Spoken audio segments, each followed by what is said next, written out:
आपण पाहत आहात सच का साथ SS न्यूज।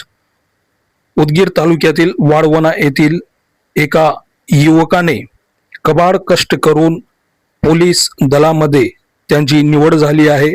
महाराष्ट्र पोलीस मध्ये त्यांची नुकतीच निवड झाल्यामध्ये गावामध्ये जल्लोष व आनंद व्यक्त साजरा करण्यात येत आहे।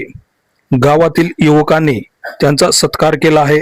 समीर या युवकाने कुठलेही बळ नसताना स्वतःच्या ताकदीवर व हिमतीवर मिस्त्री काम करावे लागले तरी करत करत अभ्यास, प्रॅक्टिस, ग्राउंड सर्व काही करत मोठे यश संपादन केले व महाराष्ट्र पोलीस मध्ये त्यांची नुकतीच निवड झाल्यामुळे परिसरात त्यांचे कौतुक व स्वागत केले जात आहे।